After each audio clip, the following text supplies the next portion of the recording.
Hi, I'm Coach Kane from Straight Blast Gym, Portland, Oregon. This is Assistant Coach Ella.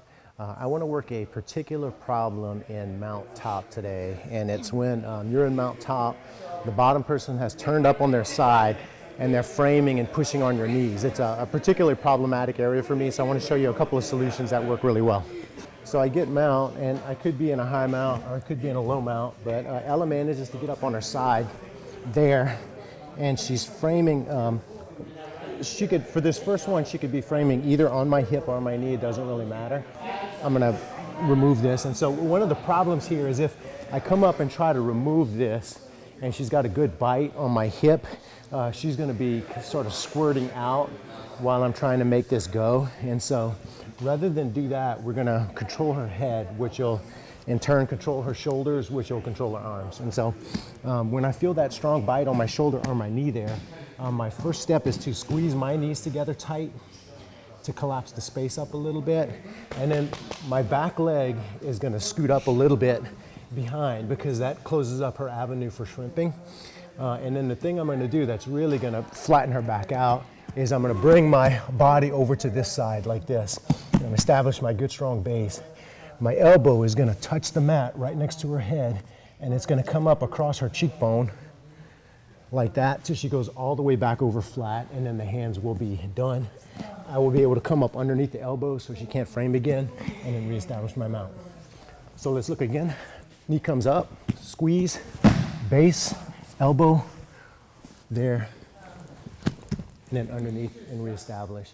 That one I use all the time, and it works super great against any size of individual.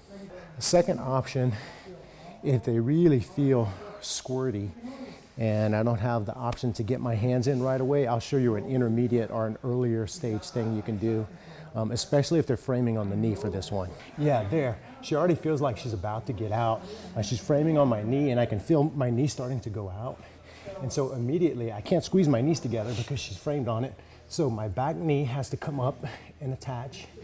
And then as she applies more and more pressure to my knee, instead of fighting against that pressure, I'm actually gonna make it light and come up like that. And so you can see at a certain point, it goes past her point of connection, and I'm stepping on her thigh here. And that thigh stepping is what keeps her from getting her guard back, because what she really needs to do is pull that thigh through. And so there it goes here and come up here. So rather than come up to the S mount that people normally do here, it's really hard to recover back to mount from here. You can take the back, but I want to stay in mount. And so I'm going to step on the thigh with my knee high and then my back knee in her back. There, like that. Here, and I'm going to lower my position here, trap everything in, and then now if she tries to continue shrimping, it's going to be really hard. Now my hands can come over here, my elbow can come to the mat, and then I can flatten her back out and then come back underneath. Other side. And so this side again. Yeah, so there she goes. And so what I want you to see is what happens with this back knee is it comes up and attaches here like that as this one gets light. And so it makes a strong connection. It tucks, my toes tuck in, my knees connect to her back here. Everything's squeezed tight here so there's no space. That's really important. And then on my right side, my knee becomes light and my foot becomes really heavy on the thigh. There. And then my chest comes down and takes up space. There. Then when I'm ready, my hands can come over, elbow to the mat, drive her cheek over, and then now I come back in underneath her elbow so she doesn't have the ability to do that. There's one other foot position you can do on the backside that sometimes makes itself available.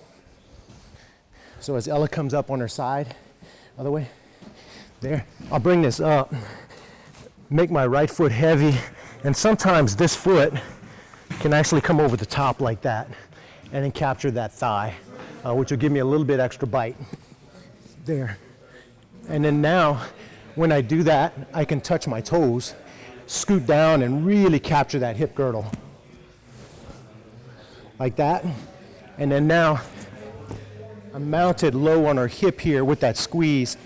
Her frames can't hit my knees because I'm too low, and I can control and isolate her hip girdle here with my foot over the top like that and my toes touching. I'll show it from the other side in a minute, but let me go down and build my position. Here, like that. Shove my knee. Doesn't do her any good to shove my knee. Yeah, pull your knees through. Just can't do it. All right, let's switch the other side. Knee comes up. Make this one heavy. This one might come through, and now my knees can touch. And then if I back up, I can capture my hip girdle there, now like that. And then I feel really good hip control here now. So whatever Ella tries to do, she tries to push on my knee. She's already at the extent of her flexibility, so it doesn't work. I'm heavy on her thigh with my foot, and then my chest is wrapping her hip girdle, and then my arms are out here for base. And so I feel like I have really good hip control here, so as she tries to escape, feels pretty good for me. When I'm ready, drive her flat. All right, give that a try and let us know how it works.